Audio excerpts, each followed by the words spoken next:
तो आज के विशेष शुभ दिन जे दिने नित्यानंद प्रभु कृपा पावार सुयोग लाभ करेছিলেন रघुनाथ दास गोस्वामी। नित्यानंद प्रभु तिनि अत्यंत कौतुकी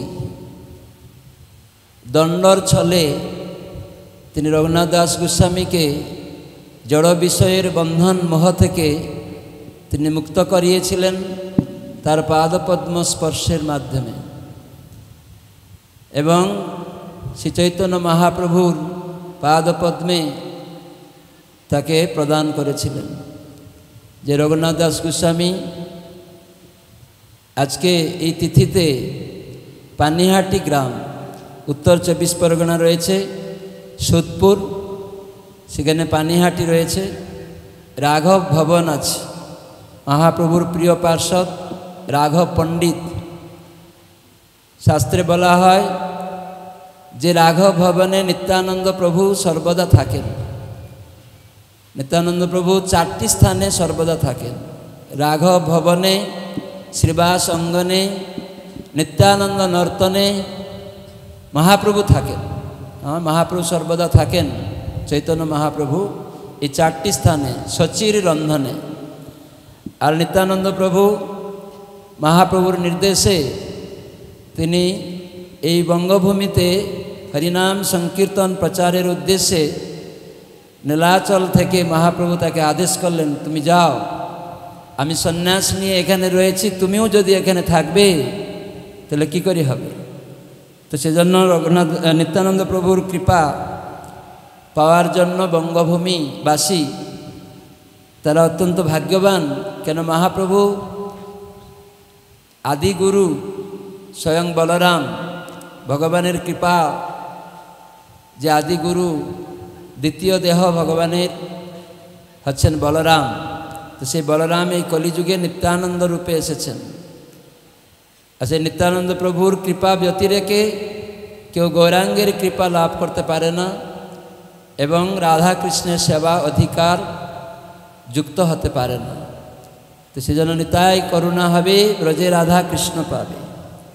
तो आज के दंड महोत्सव चिड़ा दधी दंड महोत्सव सारा विश्व आज के इस्कনের प्रतिष्ठाता श्रील प्रभुपादेर कृपाय ये चिड़ा दधी उत्सवटा की जानते पारछे।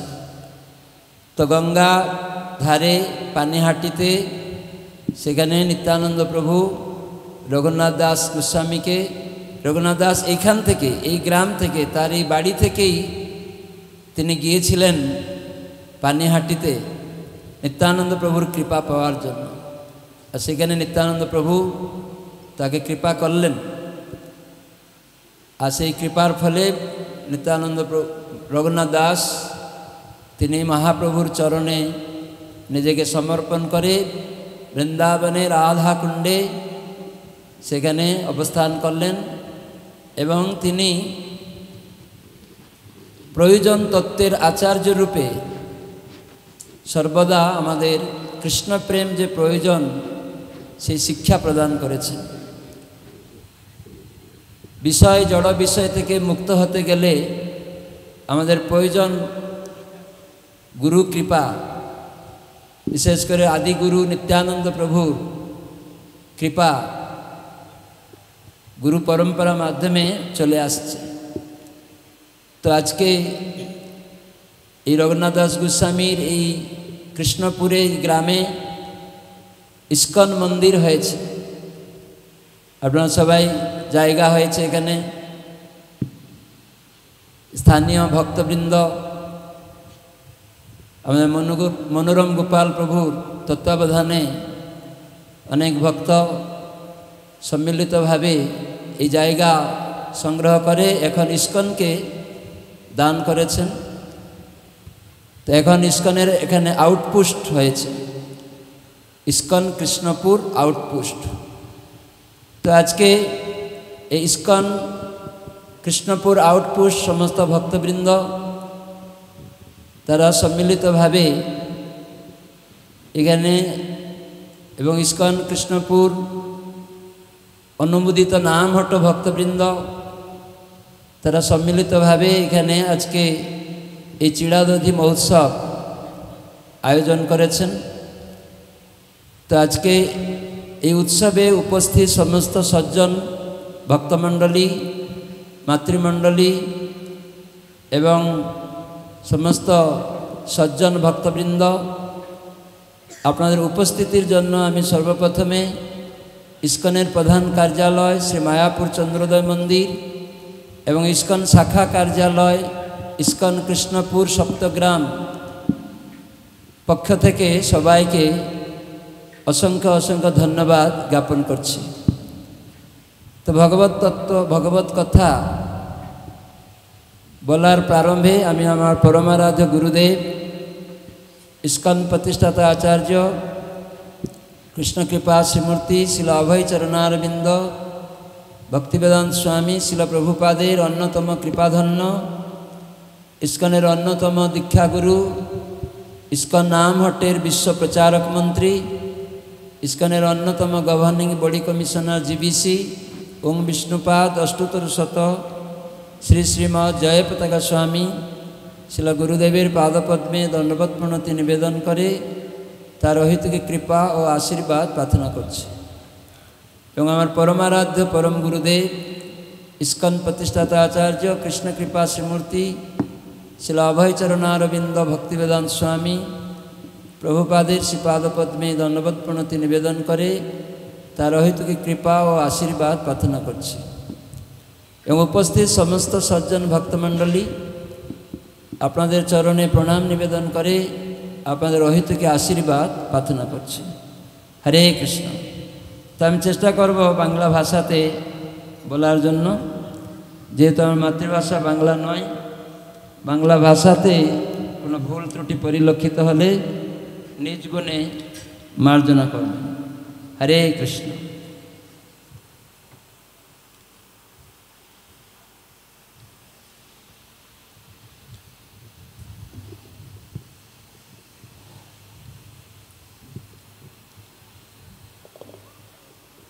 तो आमरा सबाई जानी किभाबे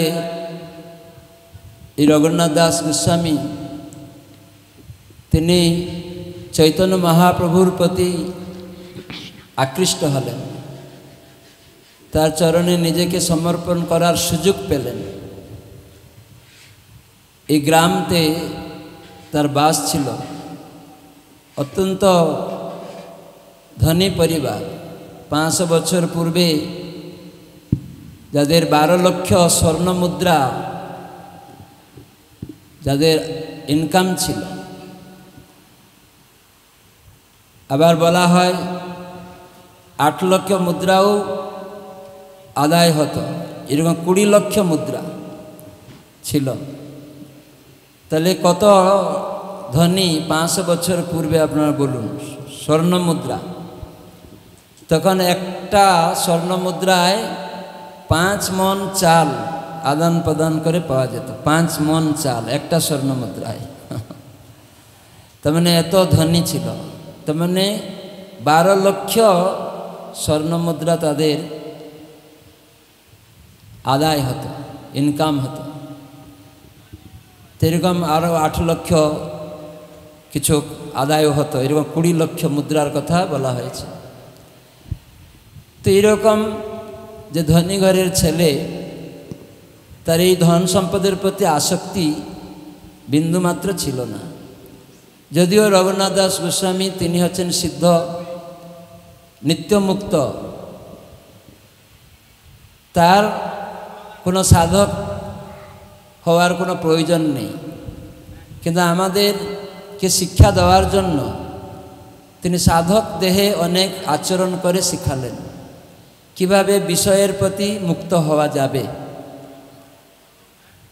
जड़ विषय जे अनित्य तार प्रति आसक्ति अनायासे मुक्त हबे सेटा रघुनाथ दास गोस्वामीर माध्यमे आमरा शिक्षा लाभ करते पारी। तो रघुनाथ दास इंद्रेर सम ऐश्वर्य छिलो स्त्री छिलो तार अप्सरार मतो सुंदरी তো এইরকম সব কিছু প্রতি তিনি অনাসক্ত ছিলেন। মহাপ্রভুর চরণ দর্শন করেই তিনি এই সবগুলিকে অনিত্য, যে তুচ্ছ মনে করতেন। ত্যক্তা তূর্ণম, ষড়গোস্বামীরা যেমন শাস্ত্রে বলা আছে, তাদের মধ্যে অন্যতম এই রঘুনাথ দাস। শ্রীনিবাস আচার্য বলছেন ত্যক্তা তূর্ণম অশেষ মণ্ডলপতি। এরা সব মণ্ডলপতি, মানে কোটি কোটি টাকার সমস্ত মালিক ছিলেন, মণ্ডলপতি। আর তারা ত্যক্তা তূর্ণম অশেষ, ঘাসকে ত্যাগ করে যেমন করা হয়, তুচ্ছবৎ তারা সেগুলিকে ত্যাগ করেছে। কি করে? তো সেটি রঘুনাথ দাস গোস্বামী এই মহাপ্রভুর কৃপা পেলেন কিভাবে? তো শাস্ত্রে বলা হয় যে হরিদাস ঠাকুরের সংস্পর্শ। হরিদাস ঠাকুর এই যে সপ্তগ্রাম আমরা শুনি, 7টি গ্রাম নিয়ে সপ্তগ্রাম, তার মধ্যে কৃষ্ণপুর একটি গ্রাম। তো এই 7টি গ্রাম আগে শহর ছিল। এখানে আমরা দেখছি সরস্বতী নদী মহান ছিল, জাহাজ আসতো এইসব এলাকায়, ব্যবসা হতো, এরকম বড় মহান ছিল। এখানে তো রোধ হয়ে গেছে, বন্ধ হয়ে গেছে। এই সরস্বতী নদীর পূর্ব পাড়ে কৃষ্ণপুর গ্রাম, যেখানে হিরণ্য মজুমদার এবং গোবর্ধন মজুমদার তাদের পুত্ররূপে আবির্ভূত হয়েছিলেন। রঘুনাথ দাস গোস্বামীর জ্যাঠার নাম আছে হিরণ্য মজুমদার, আর বাবার নাম আছে গোবর্ধন মজুমদার। জমিদারি ছিল 500 বছর পূর্বে। তো এখানেই সেই রঘুনাথ দাস তিনি যখন পড়াশোনা করতেন, তাদের পুরোহিত বলরাম আচার্য, তাদের কুলগুরু যদুনন্দন আচার্য চাঁদপুরে বাড়ি ছিল, এখানে কাছে সব, এই সপ্তগ্রামের কাছেই। তো রঘুনাথ দাস ছোটবেলায় তিনি পড়াশোনা করতেন চাঁদপুরে। যদুনন্দন আচার্য, বলরাম আচার্য ওইখানে গিয়ে শিক্ষা লাভ করতেন, আর হরিদাস ঠাকুর সেখানে আসতেন। তো হরিদাস ঠাকুরের শ্রীমুখে চৈতন্য মহাপ্রভুর কথা শুনে এই রঘুনাথ মহাপ্রভু দর্শনের অভিলাষ হয়ে যায়। আর চৈতন্য মহাপ্রভুর দর্শন লাভ করেন শান্তিপুরে অদ্বৈত আচার্যের গৃহে। মহাপ্রভু যখন সন্ন্যাস নিয়ে তিনি বৃন্দাবন যাবেন, এসেছিলেন শান্তিপুরে অদ্বৈত ভবনে। আর যখন শুনলেন এই মহাপ্রভু শান্তিপুরে এসেছেন, অদ্বৈত আচার্য সাথেও এই হিরণ্য মজুমদার এবং গোবর্ধন মজুমদার, তাদের সখ্যভাব ছিল, বন্ধুত্ব ছিল। এই জন্য তারা রঘুনাথ দাসকে অদ্বৈত আচার্য ভালোভাবে জানতেন। যেন তাদের অদ্বৈত আচার্যের গৃহে যখন রঘুনাথ দাস গিয়েছেন, সেখানে যতদিন মহাপ্রভু ছিলেন আর রঘুনাথ দাসও সেখানে ছিলেন। আর মহাপ্রভুর দর্শন এবং অদ্বৈত আচার্য প্রতিদিন মহাপ্রভুর উচ্ছিষ্ট অবশেষ মহাপ্রসাদ রঘুনাথ দাসকে দিতেন। তাহলে মহাপ্রভুর যে কৃপা পেয়েছেন কিভাবে, এখানে হরিদাস ঠাকুরের শ্রীমুখ থেকে শুনে। এই জন্যই আমরা ভক্তসঙ্গ করি। ভক্তসঙ্গের মাধ্যমে আমরা ভগবানের বিবিধ লীলা, তার কার্যকলাপ আমরা শ্রবণ করি। আর তখন ভক্ত সেই ভগবানের কার্যকলাপের লীলা শ্রবণ করে আকৃষ্ট হয়ে যায়, আর তখন তার সেবা করার জন্য তৎপর হয়ে যায়। যেমন আমরা জানি রুক্মিণী মাতা, সবাই নাম শুনেছেন রুক্মিণী মাতা। তো রুক্মিণী মাতা কৃষ্ণের প্রথম যে প্রধান হচ্ছেন মহিষী, প্রধান মহিষী। তো এই রুক্মিণী মাতা কৃষ্ণের প্রতি আকৃষ্ট হয়েছিলেন ছোটবেলায়।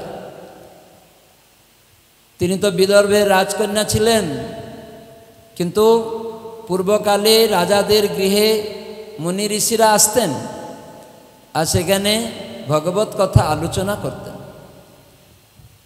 এখন তো রাজরাজড়ারা তাদের বাড়িতে কেউ যায় না, মুনি ঋষিরা তারা জানে না সাধু সন্ত কীরকম, কে সাধু, যে বিষ্ণু ভক্ত কৃষ্ণ ভক্ত সেই রকম সাধুর সঙ্গ করতে শাস্ত্রে রাজাদের বলা হয়েছে। তো এই বিদর্ভ রাজের দরবারে মুনি ঋষিরা যেতেন আর সেখানে কৃষ্ণ সম্বন্ধে রুক্মিণী ছোট্টবেলায় কৃষ্ণের কথা শুনে আকৃষ্ট হয়েছিলেন, যে কৃষ্ণ হচ্ছেন ভুবন সুন্দর বর এবং সর্বশক্তিমান, এই জগতে আর কেউ নেই। এই যে রুক্মিণী ছোটবেলায় শুনে কৃষ্ণের প্রতি আকৃষ্ট হয়ে গেলেন। তো মানে ভক্ত সঙ্গে ভগবত কথা শ্রবণের মাধ্যমে আমরা ভগবানের সেবা করার প্রতি আমাদের মনোভাব জাগ্রত হয়।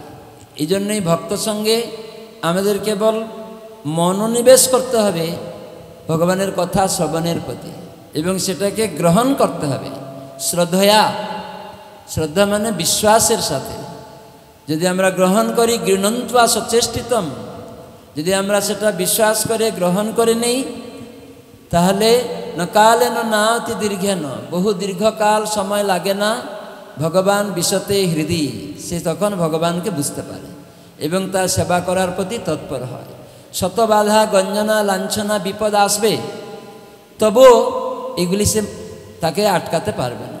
যেমন রুক্মিণী মাতাকে তার বড় ভাই রুক্মী আটকাতে পারল না, যে শিশুপালের সাথে বিবাহ দিবে চেষ্টা করলো, কিন্তু রুক্মিণী এমনভাবে আকৃষ্ট ছিল কৃষ্ণের প্রতি, তাই স্বয়ং ভগবান নিজে তাকে নেওয়ার জন্য এলেন। তো মানে সেবা করার মাধ্যমে কৃষ্ণ নিজে আসবেন। প্রভুপাদ বলছেন আমরা কৃষ্ণকে দেখার জন্য আমাদের তৎপর হতে হবে না, কৃষ্ণ নিজে আসবেন। তার প্রমাণ স্বয়ং রুক্মিণী মাতা। তিনি ছোটবেলা থেকে মুনি ঋষিদের থেকে কৃষ্ণ সম্বন্ধে জেনেই তাই কৃষ্ণকে জানলেন যে এই জগতে যদি আমি বিবাহ করব, সেই পরম সুন্দর বর, জগতের একমাত্র সুন্দর সর্বশক্তিমান কৃষ্ণ ছাড়া আর কাউকে পতিরূপে গ্রহণ করব না। এটাই কৃষ্ণের প্রতি আকৃষ্ট হয়ে গেল, তার সেবা করে দেখেনি কোনোদিন। তাই সাধুরা হৃদয়ে ভগবানকে প্রবেশ করিয়ে দেন। আমার শুনি অবাক হবেন, এই যে ইস্কন আজকে প্রতিষ্ঠা হয়েছে, ইস্কনে সুন্দর সুন্দর ছবি দেখবেন। শিল প্রভুপাদ তার এক শিষ্যা ছিলেন যদুরানী দেবী দাসী, প্রভুপাদের এক শিষ্য ছিলেন সৎরূপ দাস গোস্বামী, সৎস্বরূপ দাস গোস্বামী, প্রথম দিকের শিষ্য। তো উনি গৃহস্থ ছিলেন, তার পত্নী ছিলেন যদুরানী দেবী দাসী, প্রভুপাদের শিষ্য। তো এই যদুরানী দেবী মাতাজি উনি আর্টিস্ট ছিলেন, কিন্তু জানতেন না কৃষ্ণের রূপ কেমন, নৃসিংহদেব কেমন। প্রভুপাদের যখন 100 বছর হলো, উনি মায়াপুরে এসেছিলেন 100 বছর পূর্তি উপলক্ষে, তিনি বলছিলেন যে আমরা জানি না কৃষ্ণ কীরকম রূপ, কৃষ্ণ রাসলীলাতে গোপীদের সাথে কেমন তার আচরণ, নৃসিংহদেব কেমন। প্রভুপাদ তার কথার মাধ্যমে আমাদের হৃদয়ে প্রবেশ করিয়ে দিলেন সেই রূপগুলি। তাই আমরা যখন আর্ট করছি আর তখন সেইগুলি প্রস্ফুটিত হয়েছে আমাদের হৃদয় থেকে, প্রভুপাদের যে কথা কর্ণরন্ধ্র দিয়ে যখন আমরা গ্রহণ করেছি শ্রদ্ধার সহিত এবং হৃদয়ে নিয়েছি, তখন আমাদের মনে সেটি উদয় হয়ে আমরা আমাদের হাতে অঙ্কন করেছি আর প্রভুপাদ সেটাকে স্বীকৃতি দিয়েছেন। হ্যাঁ, কৃষ্ণ, নৃসিংহদেব, নিতাই গৌর এইরকম তাদের রূপ। কেন আচার্যরা, গুরু বা শুদ্ধ ভক্তরা তারা সর্বদা কৃষ্ণকে দর্শন করেন। প্রভুপাদ তো নিজেই বলেছেন। প্রভুপাদ যখন একবার ঝান্সিতে ছিলেন, জন্মাষ্টমী করছেন, রাত্রিবেলা অর্ধরাত্রিতে উনি নিজেই আনন্দে বিশাল একটা কদম ফুলের মালা পরে কীর্তন করছেন মন আনন্দে। তার প্রথম শিষ্য ডক্টর প্রভাকর, তিনি শুনছেন কীর্তন হচ্ছে, কি ব্যাপার, ঢুকে গিয়ে দেখছেন প্রভুপাদ সেখানে একা একা আনন্দ উচ্ছ্বাসে নৃত্য করতে করতে হরিনাম করছেন। জয় ছিল প্রভুপাদ কি। তখন সেই ডক্টর প্রভাকর জিজ্ঞাসা করছে, প্রভুপাদ এত বড় একটা কদম ফুলের মালা এই দিকে এলাকায় এখন তো পাওয়াই যায় না, আপনি অত বড় একটা মালা পরেছেন, কোথা থেকে পেলেন? প্রভাত বললেন, স্বয়ং কৃষ্ণ, আজকে তার আবির্ভাব তিথি, তাই তিনি আমাকে এটি দিয়েছেন। জয় প্রভুপাদ কি, কৃষ্ণচন্দ্র ভগবান কি। দেখুন এই ডক্টর প্রভাকর উনি লিখছেন, প্রভুপাদের শিষ্য, প্রথম শিষ্য। যখন প্রভুপাদ ঝান্সিতে প্রচার করলেন, লিগ আপ ডিভোটি, প্রথম ভক্ত গোষ্ঠী করেছিলেন। তো সেখানে প্রভুপাদ যখন ভাষ্য লিখেছেন, প্রভুপাদ সেটাও বলেছেন, কৃষ্ণ আমাকে এসে বলেছেন এই লেখাগুলি আমি সব লিখেছি, আমার এইগুলি লেখা না, এই জন্য আমি প্রতিদিন শুনি। তো এইভাবে হরিদাস ঠাকুরের, তিনি মহাপ্রভুর নিজজন, ব্রহ্ম হরিদাস, তিনি কৃপাপাত্র, তিনি নামাচার্য। মহাপ্রভু আবির্ভূতের আগেই, হরে কৃষ্ণ, পূর্বেই যখন কলিযুগ শুরু হয়নি, ব্রহ্মা যখন জানতে পেরেছিলেন যে কলিযুগে নবদ্বীপে গৌরাঙ্গ মহাপ্রভু আবির্ভূত হবেন, রাধা কৃষ্ণ মিলিত তনু, রাধারানীর ভাব অঙ্গকান্তি নিয়ে গৌরাঙ্গ রূপে আবির্ভূত হবেন, যখন উনি জানতে পেরেছিলেন এবং তার অনুশোচনা হয়েছিল, খেদ হয়েছিল মনে, যে আমি কৃষ্ণ যে গোচারণ করলেন তার গোপ বালকদের নিয়ে, গোপবন্ধুদের নিয়ে, গোবৎসদের নিয়ে, আর আমি সেখানে চুরি করেছিলাম, তার গোপসখা গোবৎসদেরকে আমি তার থেকে আলাদা করে দিয়েছিলাম, তাকে কষ্ট দিয়েছিলাম। এই অপরাধ যদিও তিনি আমাকে মোচন করেছেন, তবু আমার এত খেদ হচ্ছে যে আমাকে নিচকুলে যেতে হবে। আর সেই কৃষ্ণ তিনি গৌরাঙ্গ রূপে আসবেন, তিনি ঔদার্য অবতার, করুণার অবতার, পাপি তাপি সবাইকে তিনি উদ্ধার করবেন। তো কলিযুগে তিনি আসবেন। তাই ব্রহ্মা কলিযুগ শুরুর আগেই নবদ্বীপ ধামে, নবদ্বীপ ধাম নিত্যধাম, কখনো কখনো বদ্ধজীবের কাছে প্রচ্ছন্ন থাকে, লুকায়িত থাকে। বৃন্দাবন ধাম, নবদ্বীপ ধাম, এই সমস্ত ধাম মানে ভগবানের গৃহ, যেখানে ভগবান প্রকট হন, আবির্ভূত হন, সেটাকে বলা হয় ধাম বা আশ্রয়, ভগবানের গৃহ। তো সেখানে নবদ্বীপও নিত্য, কিন্তু কখনো কখনো বদ্ধজীবের কাছে প্রকট থাকে না। তো ব্রহ্মা এসেছিলেন সেই নবদ্বীপ ধামে, আর গৌরাঙ্গের আরাধনা করেছিলেন। কি বলে আরাধনা করেছিলেন? সবাই হাত তুলে বলুন, গৌরাঙ্গ গৌরাঙ্গ গৌরাঙ্গ। তো এইভাবে ব্রহ্মাজি গৌরাঙ্গ গৌরাঙ্গ বলে আরাধনা করলেন। আর সেখানে স্বয়ং মহাপ্রভু কৃষ্ণ, তিনি রাধারানীর ভাব অঙ্গকান্তি, তার নিত্যস্বরূপ, নিত্যরূপ সেই গোলক বৃন্দাবনে রয়েছে। গোলক বৃন্দাবনে একটি বিশাল প্রকোষ্ঠ, সেখানে দুটি ভাগ, দুটি ঘর আছে। একটি ঘরে দুটি ভাগ আছে। একদিকে গৌরলীলা সংকীর্তন হচ্ছে, হরিনাম সংকীর্তন রাস, আর এইদিকে কৃষ্ণ গোপীগণকে নিয়ে রাসলীলা করছেন সে নিত্য গোলক বৃন্দাবনে। তো তারই প্রকোষ্ঠ এই ভৌম্য প্রপঞ্চে ভগবান তিনি প্রকাশ করেন। যেমন এম্বাসি থাকে, কখনো কখনো পাশ্চাত্য দেশে, আমেরিকার এম্বাসি কলকাতাতে আছে, মনে হয় এটা আমেরিকা, একদম পুরা আমেরিকার মতো। আমাদের ভারতের এম্বাসি আছে বিদেশে, বিভিন্ন দেশে। ঠিক সেই রকম সেই গোলক বৃন্দাবনের প্রকাশ এই ভৌম্য প্রপঞ্চে আমাদের মতো বদ্ধজীবকে উদ্ধার করার জন্য ভগবান তার নিত্যধাম, তার পার্শ্বত্ব সহ তিনি আবির্ভূত হন। শ্রীকৃষ্ণ চৈতন্য প্রভু জীবে দয়া করি, সপার্ষদ স্বীয়ধাম সহ অবতরী। অত্যন্ত দুর্লভ প্রেম করিবারে দান, সেই দুর্লভ প্রেমকে দান করতে শিখায়ে শরণাগতি ভক্তের প্রাণ। ভক্তের প্রাণ হচ্ছেন মহাপ্রভু। তাই শরণাগতি শিখাতে তিনি ধাম সহ তার পার্শ্বদের নিয়ে তিনি প্রকট হয়েছেন। তো সেখানে ব্রহ্মা তিনি দেখলেন মহাপ্রভু পার্শ্বদবৃন্দ এবং তাকে আজানুলম্বিত বাহু, তিনি সুন্দর পীতবসন পরিহিত চন্দন চরিচিত ত্রিকচ্ছ যে তার বসনটা পরে আছেন, সংকীর্তনরত। আর ব্রহ্মাকে তিনি জানালেন যে আমার অন্তরের কথা ব্রহ্মা তুমি শুনো, আমার হৃদয়ের কথা, যে আমি কলিযুগে এইখানে সচিমাতার পুত্ররূপে জগন্নাথ মিশ্রের পুত্ররূপে আবির্ভূত হব। আর এখানে আমি নদিয়া নগরে সংকীর্তন করব, বহুবিধ লীলা এখানে আমি করব। আর এই অন্তরের কথা আমি তোমাকে বলছি। তো ব্রহ্মা তখন মহাপ্রভুর চরণে স্পর্শ করে তিনি বললেন তার দুঃখের কথা।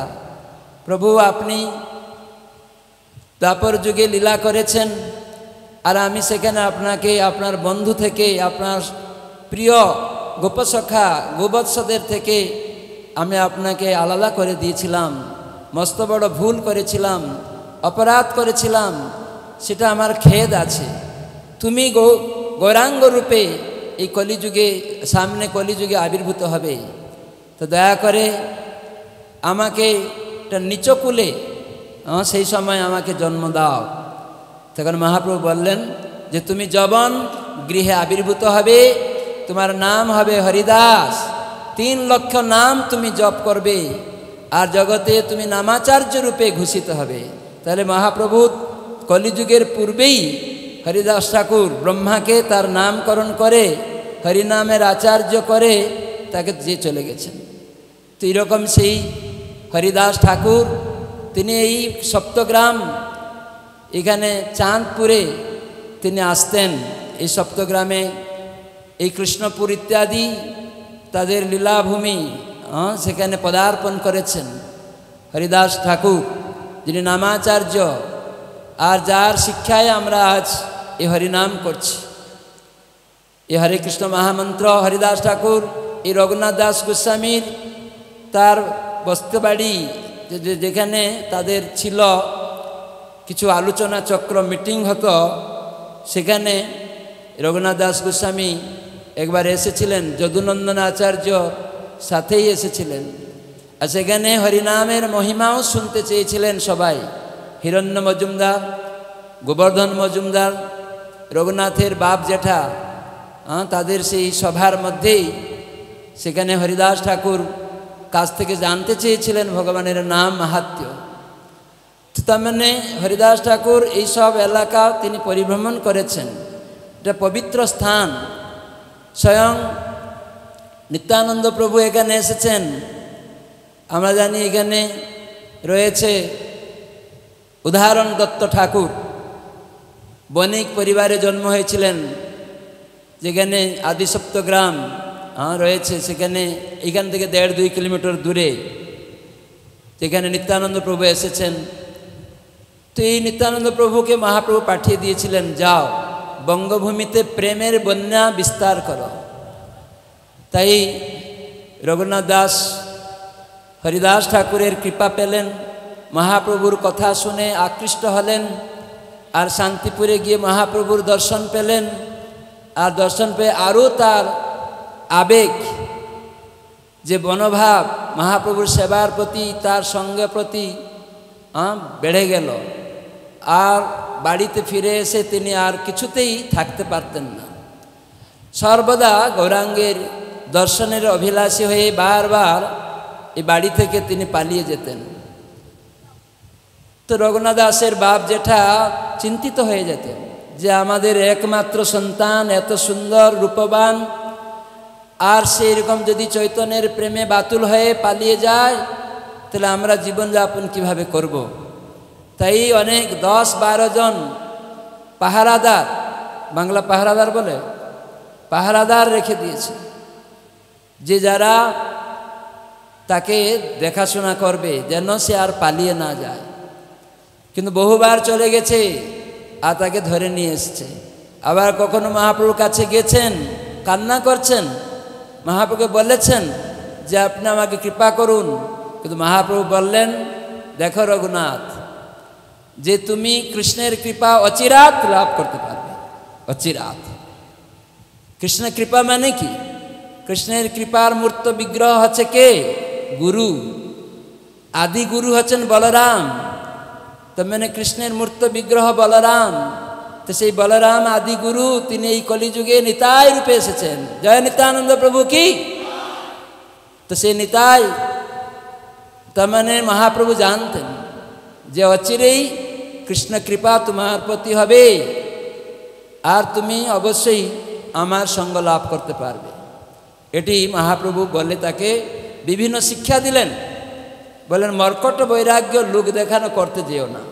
যদিও রঘুনাথ দাসের মর্কট বৈরাগী ছিল না, রঘুনাথ দাসকে বললেন যথাযুক্ত বিষয় ভোগ কর। যথাযুক্ত বিষয়, তো মানে যথাযুক্ত বিষয় মানে মহাপ্রভুর কৃপা যে সাধারণ লোক বুঝবে না। সাধারণ লোক দেখবে যে একটা ভক্ত অত বাড়ি, সুন্দর স্ত্রী, টাকা পয়সা, কিন্তু সে আছে, কৃষ্ণ ছাড়া সে কিছু জানে না। জানে এই সুন্দর স্ত্রী কৃষ্ণের সেবার জন্য, জানে এই ধন সম্পদ কৃষ্ণ সেবার জন্য, জানে এই বাড়িঘর সব কৃষ্ণের জন্য। সে যুক্ত করে, বৈরাগ্য উৎপন্ন করে, বুঝতে পারে না। তো সেজন্য মহাপ্রভু সাধারণত রঘুনাথ দাস গোস্বামীর মাধ্যমে বর্তমান সমাজে সমস্ত আউল বাউল, নেড়া নেড়ি, কর্তা ভজা, জাত গোসাই, এইরকম বিভিন্ন সম্প্রদায়ের সাধু সেজে মানুষ লোককে ঠকাবে, বৈরাগী সাজবে কলিযুগে। তারা যথার্থ যে বৈরাগ্যটা কি বুঝতে পারবে না, জানে না। আর মানুষ সেই সমস্ত ভণ্ড সাধুদের প্রতি আকৃষ্ট হবে। কেবল বৈষ্ণবের বেশ ধারণ করলেই সাধু হবে না। তো সেজন্য মহাপ্রভু আগে থেকেই জানিয়ে দিলেন। কেন এইরকম কেউ কেউ থাকবে, কাপড় চোপড়ও থাকবে না, কেবল ফলমূল খেয়ে থাকবে। সেজন্য মহাপ্রভু জানালেন কলিযুগে এইরকম অনেক সাধু দেখা যাবে। তো সেইরকম মর্কট বৈরাগ্য লোক দেখানো কখনো করতে যাবে না। যথাযথ যুক্ত বৈরাগ্য কিভাবে হবে, সেগুলি মহাপ্রভুর আসল শিক্ষা। তো সেজন্য প্রভুপাদ বলেছেন কয়েকটা বৈরাগ্যের কথা। একটা যুক্ত বৈরাগ্য সনাতন গোস্বামী বলেছেন, রূপ গোস্বামী। প্রভুপাদ বলছেন যে মহাপ্রভু বলেন মর্কট বৈরাগ্য মানে কি। ভক্তি সিদ্ধান্ত সরস্বতী ঠাকুর প্রভুপাদ, তিনি ইস্কন প্রতিষ্ঠাতা প্রভুপাদের গুরুদেব। তো একজন আচার্য গুরু তার গুরুর উপদেশকেই প্রকাশ করে, তাই সে যথার্থ শিষ্য এবং সে একজন যথার্থ গুরু হওয়ার, আচার্য হওয়ার উপযুক্ত। তাই প্রভুপাদ নিজে এইরকমই আচরণ করে শিখিয়েছেন। যে আমার গুরুদেব ভক্তি সিদ্ধান্ত সরস্বতী ঠাকুর প্রভুপাদ বলেছেন যে মর্কট বৈরাগ্য মানে হচ্ছে, মর্কট মানে বানর। বানররা দেখবেন একটা গাছ থেকে আরেকটা গাছে লাফালাফি করে, কাপড় চোপড় নেই, ফলমূল খায়, তো কতটা বৈরাগী। কিন্তু তাদের কোনো জ্ঞান নেই, তার মা বোন তার কার সাথে সে সঙ্গ করছে সে জানে না, কে মা কে বোন। ওই রকম অনেক বৈরাগী সাজবে কলিযুগে সাধুর বেশে। এখন কমে গেছে। আমরা যখন 40 বছর আগে প্রচারে যেতাম তখন দেখতে পেতাম আউল বাউল, নেড়া নেড়ি, কর্তা ভজা, জাত গোসাই অনেক দেখতে পেতাম। আমি যখন যেতাম বিভিন্ন জায়গায়, সামনে এসে তারা বসে যেত সব সেবাদাসীদের নিয়ে, কোনো অন্য মহিলাকে নিয়ে তার শাঁখা সিন্দুর ভেঙে দিয়ে, নিজের স্ত্রীকে শাঁখা সিন্দুর ভেঙে দিয়ে, এরকম কত রকম সেবাদাসী, আবার কত রকম খারাপ আচরণও করতো। এরকম আমরা দেখতাম পূর্বে, সব আগে বসতো। ইস্কনের প্রচারের ফলে তাদের এখন আর দেখতে পাওয়া যায় না, খুব একটা দুটা দেখতে পাওয়া যায়। তো এইরকমই হবে ভবিষ্যতে। এই জন্য মহাপ্রভু জানিয়ে দিলেন যে এইরকম ধরনের বৈরাগী সাজবে লোক, তো সেটা যথার্থতা নয়। সেজন্য আমাদের আচার্যদের পদাঙ্ক অনুসরণ করে পরম্পরা সূত্রে গীতা ভাগবতের শিক্ষা যখন কেউ গ্রহণ করবে, মন গড়া যদি কেউ না গ্রহণ করে, যেন মন গড়া করলে খারাপ হয়ে যাবে। তো সেজন্য মন কলা খাবে, তারা অভক্ত। শাস্ত্রে ভাগবত বলা হলো যে হরাব অভক্তস্য কুতুমহৎ গুণা। হরির যারা অভক্ত তাদের কোনো মহান গুণ থাকতে পারে না। বাহ্যিক দিক দিয়ে তাদের অনেক টাকা পয়সা থাকতে পারে, সৌন্দর্য থাকতে পারে, প্রতিষ্ঠা থাকতে পারে, উচ্চ পদ, প্রধানমন্ত্রী, রাষ্ট্রপতি, এরকম উচ্চ পদ থাকতে পারে, সম্মান থাকতে পারে, কিন্তু ভক্তিহীনস্য জাতি মন্ত্র জপস্তপ অপ্রাণ শৈব দেহস্য মণ্ডনং লোকরঞ্জন। কেবল লোকরঞ্জন প্রভুপাদ উদাহরণ দিয়ে বললেন এই সবগুলি জিরু, শূন্য। যদি ভগবান সেখানে তাকে কেন্দ্রতে না রাখা হয়, যেমন অনেক শূন্য আছে কিন্তু এক নেই। প্রথমে আমরা এক যদি না থাকে তাহলে এই শূন্যগুলির কোনো মূল্য নেই, সব শূন্য। কিন্তু প্রত্যেকটা শূন্যের বাঁয়ে যদি এক থাকে তাহলে প্রত্যেকটা শূন্য মূল্য বেড়ে যাবে। ঠিক সেই রকম প্রত্যেক ভক্ত তার জীবনযাপন যদি করে, তার সেখানে প্রথমে যদি কৃষ্ণ থাকে, তার সুন্দর স্ত্রী, টাকা পয়সা, গাড়ি বাড়ি যা কিছু আছে, তখন সেইগুলি ভ্যালু হয়ে যাবে, অনেক মূল্য হয়ে যাবে। তো সেই জন্যই আচার্যরা এই শিক্ষা প্রদান করছেন, যুক্ত বৈরাগ্য।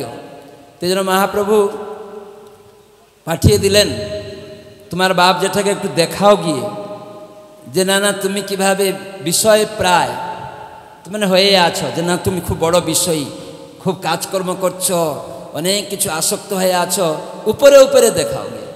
ভিতরে লোক ব্যবহার মানে বাহ্যে লোক ব্যবহার, অন্তরে নিষ্ঠা, অন্তরে নিষ্ঠা করো, আর বাইরে কেবল লোক ব্যবহার করে দেখাও।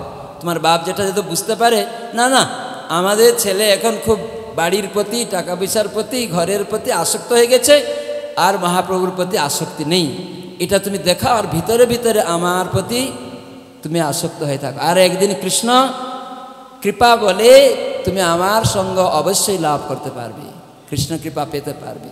এইভাবে মহাপ্রভু তাকে পাঠিয়ে দিলেন। তো প্রভুপাদ এই জন্য মর্কট বৈরাগ্য সম্বন্ধে আপনারা শুনলেন, যে ফলমূল খেয়ে থাকলে, কাপড় চোপড় না থাকলে যে বৈরাগ্য হয়ে গেল তা নয়। বৈরাগ্য, বৈরাগ্য মানে বিশিষ্টে অনুরাগ, বিষয়ে বিরাগ। তার মানে এই জড়জগতে সব কিছু কৃষ্ণের, তার সেবাতে যুক্ত করাই আসল বিরাগ। কৃষ্ণ হচ্ছেন যে বিশিষ্ট ব্যক্তি, তাতে অনুরাগ, তার প্রতি আসক্ত, নিষ্ঠা অন্তরে করতে হবে। আর এই জড় বিষয় যে কৃষ্ণের জেনে তার সেবাতে যুক্ত করতে হবে। তাহলে এটা হয়ে গেল বিশিষ্টে অনুরাগ, বিষয়ে বিরাগ। তার মানে এই বিষয় সব কৃষ্ণের। বিষয়ের দ্বারে সেবহ মাধব, কামিনীর কাম নহে তব ধাম, তাহার মালিক কেবল যাদব। যাদব ভগবান কৃষ্ণ, এই সব কিছুর মালিক, কনক কামিনী যা কিছু, তার মালিক হচ্ছেন যাদব ভগবান কৃষ্ণ। তো সেজন্য অনাসক্তিটা এইরকমই মহাপ্রভু রঘুনাথ দাসকে শিখালেন। প্রভুপাদ একটা আরও দুটা বৈরাগ্যের কথা বলেছেন। একটা শ্মশান বৈরাগ্যের কথা বলেছেন। শ্মশান বৈরাগ্য মানে অনেক লোক কেউ মারা যায়, পোড়াতে যায় শ্মশানে, ওখানে দেখে হা হুতাশ করে, এইরকম পরিণতি, তার সুন্দর স্ত্রী, টাকা পয়সা, পালং, কত সব দামি কিছু ছিল ছেড়ে আজকে শ্মশানে তাকে আমরা পুড়িয়ে দিলাম, আমারও পরিণতি এরকমই হবে। এই যে ভাবনাটা এসে যায় শ্মশানে গিয়ে, তখন প্রচুর বৈরাগ্যের উৎপন্ন হয়। আর সঙ্গে সঙ্গে না, আজ আমি বাড়ি গিয়ে আর এই সব প্রতি আসক্ত বন্ধ করে দেব, আমি কেবল কৃষ্ণ কৃষ্ণ করব।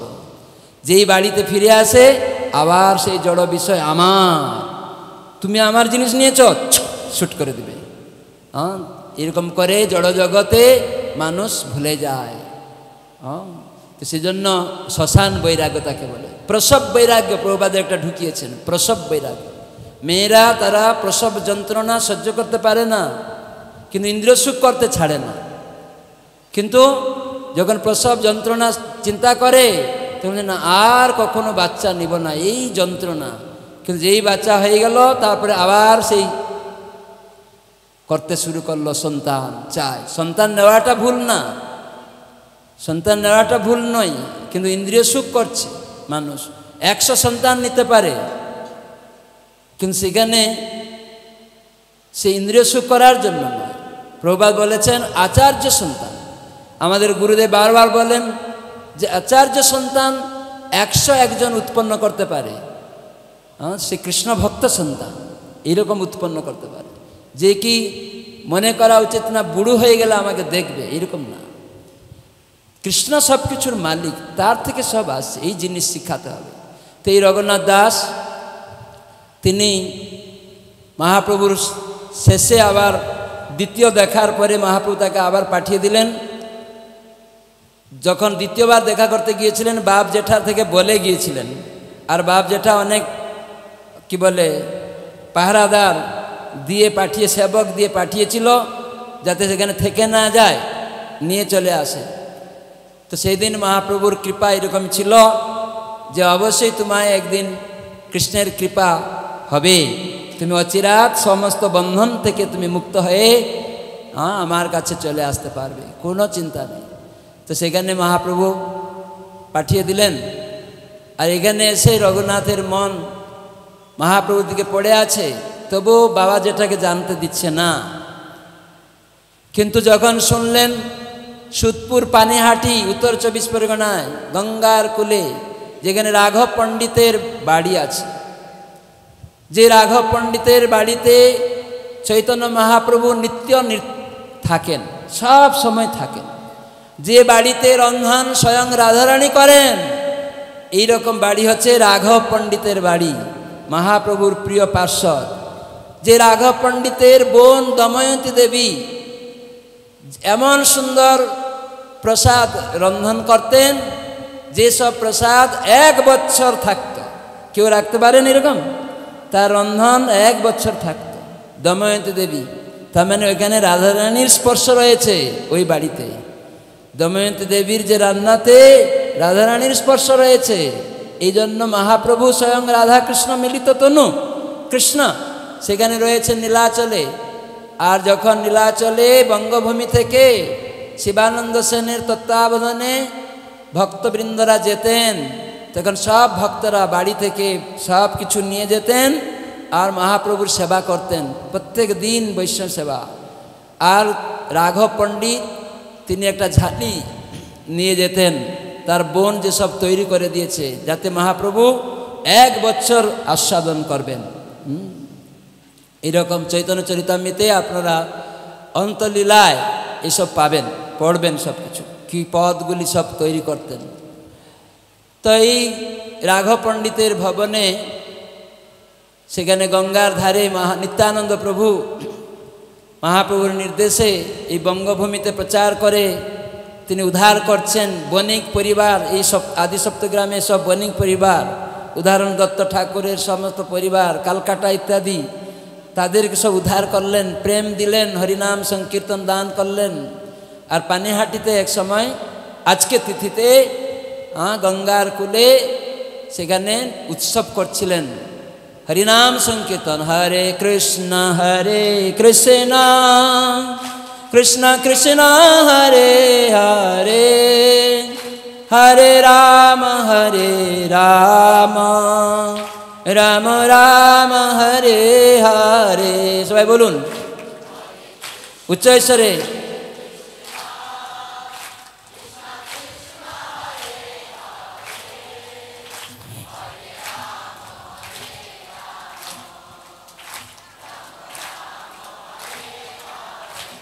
তো এইভাবে নিত্যানন্দ প্রভু তার সপার্শ্বদে গঙ্গার কূলে কীর্তন নৃত্য ইত্যাদি সংকীর্তন হচ্ছে।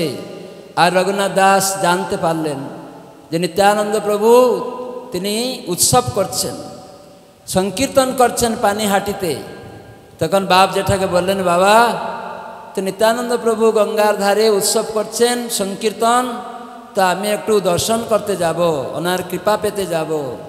তো বাপ যেটা জানে এখন তো আমাদের বেটা খুব সুন্দর বাড়িতেই মন বেশ রয়েছে, আর ঠিক আছে কোনো অসুবিধা নেই, যাও দর্শন করতে যাও।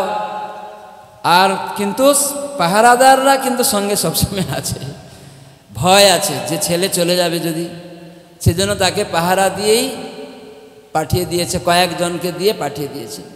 আর সেখানে নিত্যানন্দ প্রভু এক বট গাছের নিচে, বৃহৎ একটা গাছ, গঙ্গার কূলে একটা পিণ্ডার উপরে বসে আছেন, একদম সৌন্দর্য ঐশ্বর্য প্রকাশ করছেন। চারিদিকে অনেক তার সমস্ত পার্শ্বদ বৃন্দ কীর্তন করছে। আর রঘুনাথ দাস অনেক দূর থেকে একদম সাষ্টাঙ্গে দণ্ডবত প্রণাম করেছে। তখন নিত্যানন্দ প্রভুর সেবক বলছে, নিত্যানন্দ প্রভু এই যে রঘুনাথ দূর থেকে আপনাকে প্রণাম করছে। এই কথা শুনে নিত্যানন্দ প্রভু বললেন, আরে আরে চোরা, পড়েছিস ধরা, তোরে মুই দণ্ডাইমু। এরকম বলে তাকে আকর্ষণ করলেন। তুই ভাগছিস, দূরে দূরে ভাগ, যে চলে যাচ্ছ দূরে দূরে আমাকে ত্যাগ করে, তুই একটা চোর। এই চোর বলার উদ্দেশ্য কি? নরোত্তম দাস ঠাকুর তার প্রার্থনা গীতিকায় লিখলেন, ধনমর নিত্যানন্দ, পতিমর গৌরচন্দ্র, প্রাণমর যুগল কিশোর। তার মানে নিত্যানন্দ প্রভুর সম্পত্তি হচ্ছে কে? শ্রী চৈতন্য মহাপ্রভু, গৌরাঙ্গ মহাপ্রভু। কে? নিত্যানন্দের সম্পত্তি ধন কে? গৌরাঙ্গ প্রভু। তো সেই নিত্যানন্দের সম্পত্তি গৌরাঙ্গকে তুমি গোপনে গোপনে গিয়ে চুরি করছো, তাকে পাওয়ার জন্য যাচ্ছ, বেটা আমাকে না জানিয়ে। গোপনে যদি কেউ কারো জিনিস চুরি করে তাকে চোর বলা হয়, গোপনেও। তো সেই রকম নিত্যানন্দ প্রভু তাকে চোরা বলে সম্বোধন করলেন। চুরি করলে কি হয়? শাস্তি পেতে হয়। তাই জন্য বলেন, তোকে আজকে আমি দণ্ড দিব। চুরি করেছ, কি চুরি করেছ? আমার সম্পত্তি গৌরাঙ্গকে তুমি গোপনে চুরি করার চেষ্টা করেছ, অতএব তাই তুমি শাস্তি পাওয়ার যোগ্য, দণ্ড পাওয়ার যোগ্য। কি দণ্ড দিলেন? আজকে আমার এই যে গণ ভক্তবৃন্দ বসে আছে, এইসব গণ সকলকে চিড়া দধি ভোজন করাও, তাদেরকে দাও। তো রঘুনাথ দাস তো আকৃষ্ট হয়ে নিত্যানন্দ প্রভু তাকে আকর্ষণ করে, দূরে দূরে ছিলেন, তাকে আকর্ষণ করে তার কাছে টেনে নিলেন। আর সেখানে গিয়ে আবার যে প্রণাম করছে, নিত্যানন্দ প্রভু তার দুইটি চরণ রঘুনাথের মস্তকে স্থাপন করে দিলেন। হরি বল! একবারে বন্ধন মুক্ত হয়ে গেল। নিতাইয়ের কৃপা পেয়ে গেলেন। নিতাইয়ের করুণা হলেই গৌরাঙ্গের কৃপা হবে, আর তখন ব্রজে রাধা কৃষ্ণ সেবা পাওয়ার সুযোগ আসবে। গৌরাঙ্গ প্রভু মহাপ্রভু কি, নিতাই গৌরাঙ্গ কি, নিতাই গৌরাঙ্গ কি। তো এইভাবে দুই চরণ স্পর্শে একবারে তার সমস্ত বিষয় যে আসক্তি সব সমূলে চলে গেল। তো এইভাবে নিত্যানন্দ প্রভু আদেশক্রমে যখন রঘুনাথ দাস পাঠিয়ে দিলেন, তাদের যে সেবকরা ছিলেন, যাও বাবা জেঠা তখন অনেক টাকা পয়সা পাঠিয়ে দিলেন। আর বাজার বসে গেল, চারিদিকে চিড়া, দই, ফল মূল, অনেক কিছু, চাপা কলা ইত্যাদি, মাটির হাড়ি, এইসব বসে গেল। আর নিত্যানন্দ প্রভু এই সমস্ত বিভিন্ন বড় বড় মৃৎকুণ্ডিকা নিয়ে বিভিন্ন রকম চিড়াকে ঘন দুধে, কোথাও দইতে, এরকম বিভিন্ন রকম ফলমূল দিয়ে, কোনটা লুনটা, কোনটা মিষ্টি, এরকম বহু পদ বড় বড় মাটির কুণ্ডে এসব চিড়া ভিজানো হলো। আর নিত্যানন্দ প্রভু তিনি ধ্যান করে, চৈতন্য মহাপ্রভু তখন সন্ন্যাস নিয়ে নীলাচলে আছেন, তখন নিত্যানন্দ প্রভু একদম ধ্যানে তখন ভোগ লাগাচ্ছেন। নিত্যানন্দ প্রভু কাকে ভোগ লাগাচ্ছেন? মহাপ্রভুকে আমন্ত্রণ জানিয়েছেন। কেন? নিত্যানন্দ প্রভু যদি কাউকে ডাকবে, সে না আসে পেরে থাকতে পারে না। তখন মহাপ্রভু তিনি স্বয়ং সেখানে চলে এসছেন। আর নিত্যানন্দ প্রভু কি করছেন? প্রত্যেকটা মাটির হাঁড়ি থেকে সমস্ত রকম পদ হাতে হাতে এরকম নিচ্ছেন, দাঁড়িয়েছেন। নিত্যানন্দ প্রভু যেই মহাপ্রভু যখন চলে এসেছেন, আর তখন উনি দাঁড়িয়ে গেছে, সবাই দাঁড়িয়ে গেছে। তখন কি করছে নিত্যানন্দ প্রভু কেউ বুঝছে না।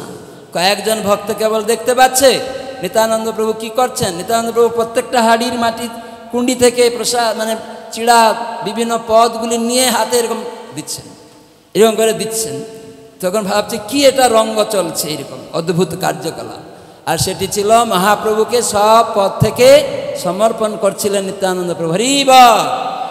তো এইভাবে সেখানে সংকীর্তন হলো। আর আরও যত লোক আসছে, সবাই শুনছে রঘুনাথ দাস বিরাট চিড়া দধি মহোৎসব করছে নিত্যানন্দ প্রভুর কৃপায়, তার আদেশে। তখন গ্রাম থেকে, গ্রামান্তর থেকে আরও লোক আসতে লাগে। আর তত কসারিরা, দোকানদাররা সব চলে আসে। আর চিড়া, দই, এইসব ফল মূল, আম, কলা, কাঁঠাল এইসব চলে আসে। আর রঘুনাথ সব কিনে আর সব নিয়ে প্রসাদ বিতরণ করতে লাগে। নিত্যানন্দ প্রভুর কৃপা সবাইকে দিতে থাকে। নিতাই গৌর প্রেমানন্দে।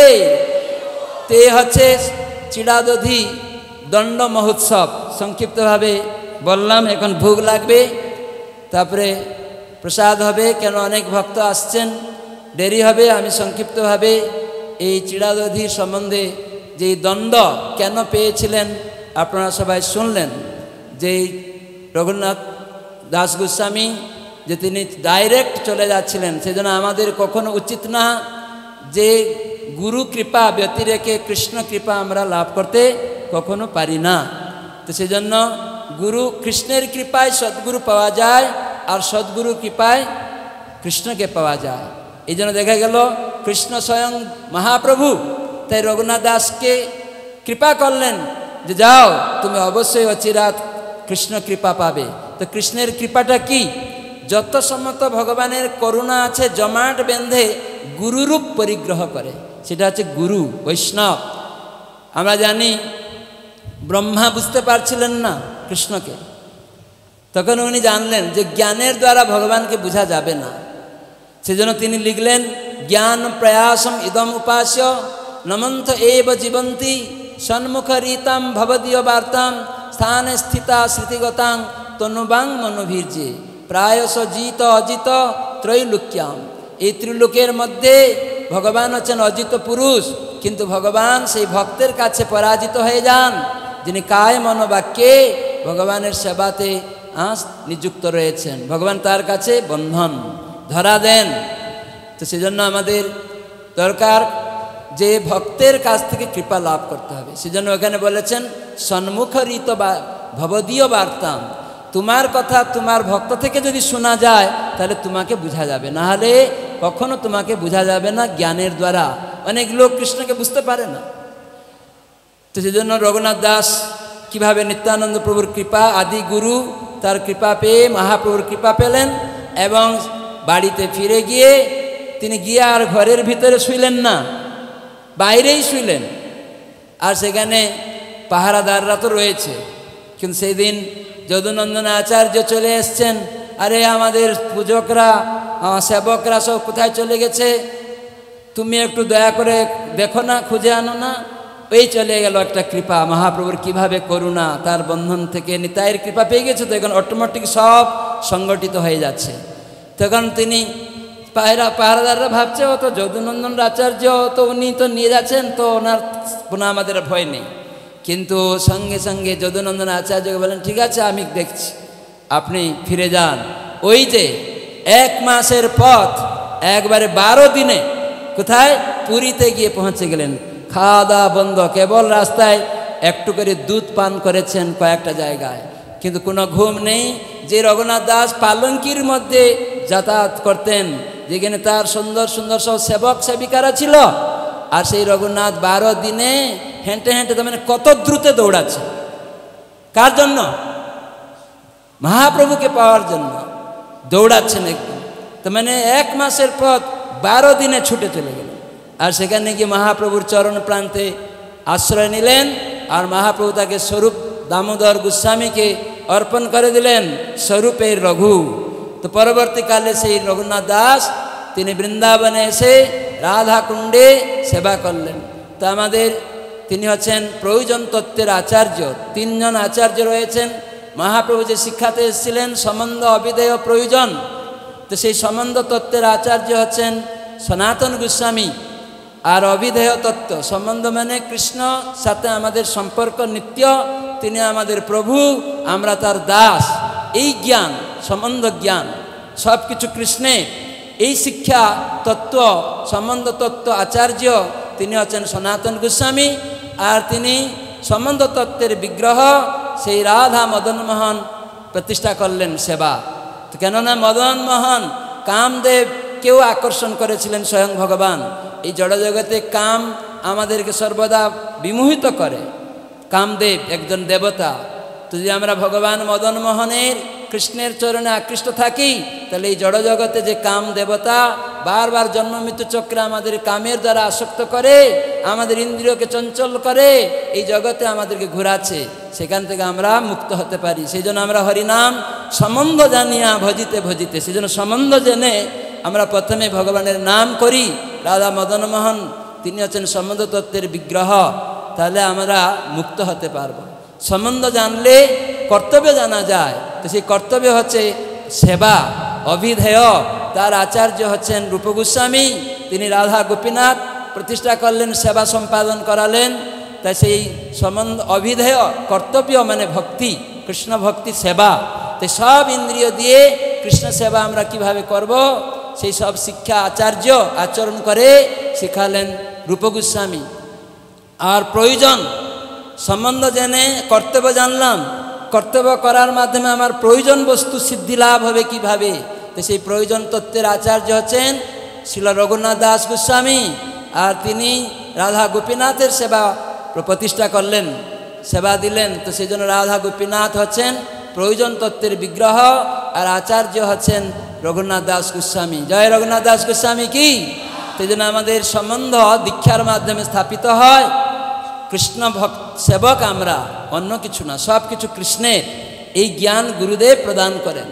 তখন সেই জন্য ব্রহ্মা বললেন সম্মুখ রীতাম ভবদীয় বার্তাম, তোমার কথা তোমার ভক্তের মুখে যদি জানা যায় তাহলে তোমাকে চেনা যাবে। যেমন আমরা কৃষ্ণকে বুঝতে পারি না, অনেক সময় ভাবে কৃষ্ণ এর লম্পট, এতগুলা মেয়ে নিয়ে নাচছে, ইয়ং মেয়েদের নিয়ে, এর অনেক লোক ধারণা নেই, কৃষ্ণের নিন্দা করে।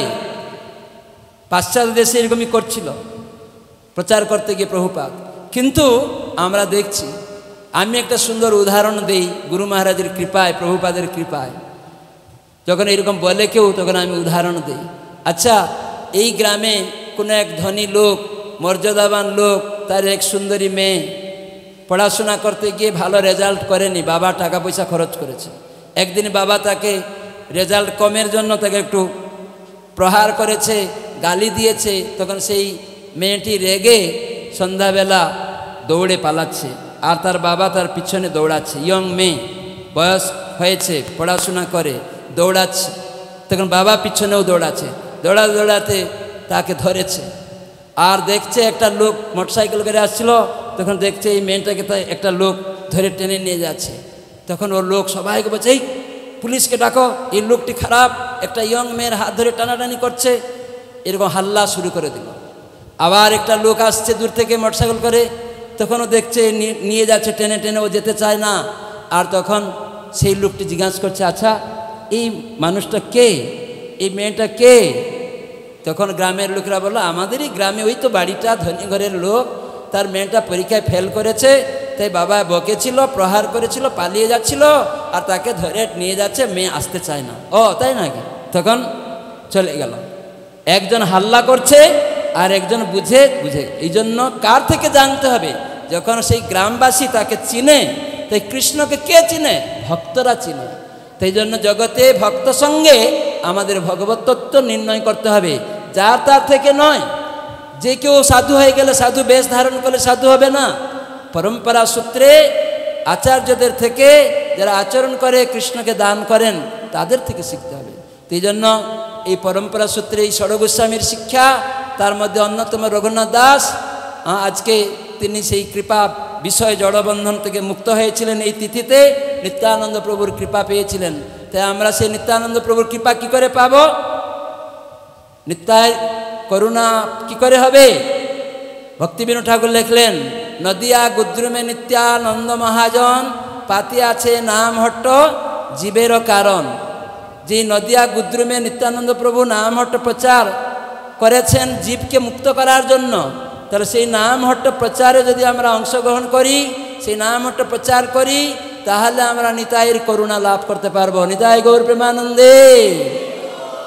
এই জন্য নিত্যানন্দ প্রভু বলছেন যথেষ্ট রে ভ্রাত, হে ভাইরা, হে বিশ্ববাসী, তোমরা কি করো না, কুরু হরি হরি ধ্যান মনীষম, আপনারা হরিধ্বনি করুন, হরে কৃষ্ণ কৃষ্ণ কৃষ্ণ হরে হরে, হরে রাম রাম রাম হরে হরে। ততুব, আপনারা যদি হরিনাম করবেন, এই হরিধ্বনি করবেন, তার থেকে ততুব সংসারাম বুদ্ধি তরণে দায়ুময় লগে, তোমাদের সংসার জন্ম মৃত্যু চক্র বারম্বার, এখান থেকে উদ্ধারের দায়িত্ব আমি নিলাম। কে নিচ্ছেন? নিত্যানন্দ প্রভু। জয় নিত্যানন্দ প্রভু কি। তো সেই নিতাইয়ের করুণা আমাদের দরকার। সেই জন্য নাম হট্ট প্রচার। আমাদের ইস্কনে অনেক প্রচার আছে, সমস্ত প্রচার ছিল জয়প্রকাশ স্বামী গুরু মহারাজ গুদ্রুম কল্পাটুবিতে লিখছেন মুখবন্ধে ভক্তিবিনোদ ঠাকুরের কথাকে, যে প্রত্যেকটি প্রচার এই নাম হট্ট প্রচার তার মধ্যেই আছে। সেটা অনেকে বুঝতে পারে না, এমনকি ইস্কনের ভক্তরাও বুঝতে পারে না। তারা বিভ্রান্ত হয়ে যায়। কেন না আনুগত্য থাকে না, স্বতন্ত্র থাকে, সেই জন্য বুঝতে পারে না। সেই জন্য আমার অনুরোধ, নিতাই করুণা পেতে গেলে নামহট্ট প্রচার করবেন। তাই আমাদের আদিসপ্ত গ্রাম কৃষ্ণপুর ইস্কন মন্দির থেকে এখানে নামহট্ট প্রচার হচ্ছে এবং এই হুগলি জেলায় অনেক নামহট্ট প্রচার হচ্ছে। আপনারা চেষ্টা করবেন। এখন আমাদের এখানে চলে এসছেন আমাদের মাধবানন্দ প্রভু, উনি যাচ্ছেন আমাদের এখানে যে পূর্বে সব ভক্তরা প্রচার করছেন যে মহারাজ এখানে এক ভক্তকে পাঠান যাতে আরও সুন্দর প্রচার হয়। তখন মাধবানন্দ প্রভু মাঝে মাঝে যাচ্ছে আমাদের এখানে যে কৃষ্ণপুর নামহট্ট ভক্তরা রয়েছেন, তাদেরকে নিয়ে যাচ্ছেন সবাই যাতে গিয়ে কি করে আরও প্রচার বাড়বে। তো সেজন্য আমরা অত্যন্ত আনন্দিত। এইখানে কৃষ্ণপুরে যে ইস্কন মন্দির গড়ে উঠবে একদিন, নিত্যানন্দ প্রভুর করুণা, রঘুনাথ দাস গোস্বামীর কৃপা বিতরণ হবে। তো সেজন্য আমি গুরু মহারাজ তার ব্যাসপূজায় বলছিলেন যে সেবক দিয়ে আমার কাছে পাঠিয়েছিলেন যে দেখো গুরু মহারাজ চাইছে সপ্তগ্রামে উনি যাবেন, ওখানে মহাপ্রভুর চরণ পীঠ স্থাপন করতে চান, তো সেটা ব্যবস্থা করতে হবে। তো সেটা আমি বললাম গুরু মহারাজ এখন আমাদের ইস্কনের জমি আছে, আমরা সেখানেই আমরা যেহেতু ওখানে রঘুনাথ দাস গোস্বামী সিপাট, ওখানে আমরা অবশ্যই সেই চরণ চিহ্ন বসানোর জন্য চেষ্টা করব, আপনি অবশ্যই সেখানে আসবেন। তো সেই জন্য আমরা সেই ব্যবস্থা করতে চাই, গুরু মহারাজ আসবেন যাতে সেই ব্যবস্থা। এখানে দেখা যাচ্ছে গর্ত হয়ে আছে, আমাদের ভক্তরা জানাচ্ছেন বিশ্বজিৎ প্রভু তিনি অনেক সেবা করেন, অনেক ভক্তদের নিয়ে, সত্যানন্দ নিমা ইত্যাদি অনেক ভক্তদেরকে নিয়ে এখানে অনেক ইয়ং ছেলে আছে যারা সেবা করে আসছেন, তারা সবসময় অক্লান্ত পরিশ্রম করছেন। জানাচ্ছিলেন বিশ্বজিৎ প্রভু যে মহারাজ এখানে অনেক বড় গর্ত হয়ে আছে, এখানে যদি আমরা মাটি ফেলতে পারি তাহলে ভক্তরা যদি সাহায্য করে একদিন এখানে মাটি পূর্ণ হয়ে যাবে এবং এখানে সুন্দর মহাপ্রভুর চরণস্থিন একটা মন্দির হবে, আবার মন্দিরও হবে, রাধা গোপীনাথ মন্দির হবে, নিতাই গৌর এখানে থাকবেন এবং তাদের সেবা পূজা আপনারাই এসে সেবা করবেন। এটা গুরু মহারাজের তত্ত্বাবধানে আমরা সবাই যেন এইগুলি করতে পারি, সেজন্য আমি সবাইকে আমন্ত্রণ জানাবো। ইস্কনের প্রত্যেকটা শহরে শহরেই মন্দির হবে, প্রভুপাদ বলেছেন। ব্যান্ডেলেও আমাদের আউটপোস্ট আছে, সেখানে প্রতি বছর রথযাত্রা হচ্ছে, এবছরও রথযাত্রা বড় সমারোহে হবে। আশা করি আপনারা ব্যান্ডেল অধিবাসী রথযাত্রাতেও সাহায্য করবেন। আর এখানে এই চিড়াদদি মহোৎসব অনেক ব্যয়বহুল প্রভুরা করছেন, আমাদের বিশ্বজিৎ প্রভু, সত্যানন্দ প্রভু, সত্যরাজ, এই সমস্ত অনেক ভক্তরা মিলে করছেন। আর আত্মানন্দ প্রভুকে ডেকে বলছেন প্রভু আপনি আসুন, আমাদেরকে কিছু বলুন কীভাবে আরও ভালো করে করা যায়। তো এইভাবে আজকে দেখছি আপনারা বহু ভক্ত চলে এসেছেন। তো ভক্তরা জানে না কিভাবে, সত্যানন্দ নিমাই বলছিল যে আমরা কিভাবে করব বুঝতে পারছি না, যে এত বড় অনুষ্ঠান, কিন্তু আপনারা এসছেন, নিশ্চয় আপনারা বিভিন্ন রকম সাহায্য করবেন এবং ভবিষ্যতে যাতে মন্দির চিড়াদদি মহোৎসবের জন্যও কিছু সাহায্য করবেন।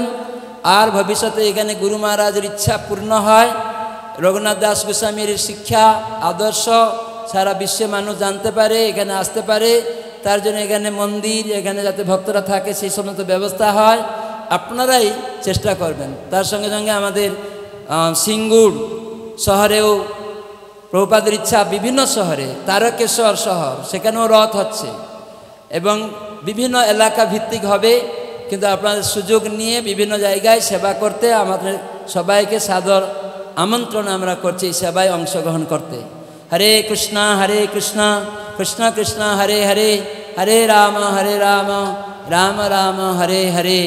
বাঞ্ছা কল্পতরুভ্যশ্চ কৃপা সিন্ধুভৈবচ পতিতানাং পাবনেভ্যো বৈষ্ণবেভ্যো নমো নমঃ। আমাকে বলা হয়েছিল যে 1:45 পর্যন্ত বলবেন, 15 মিনিট এক্সট্রা হয়েছে। তো এখন ভোগ লাগবে, রেডি হয়ে গেছে। তো এখন আমি নিচে যাব আর ভোগারতি কীর্তন হবে।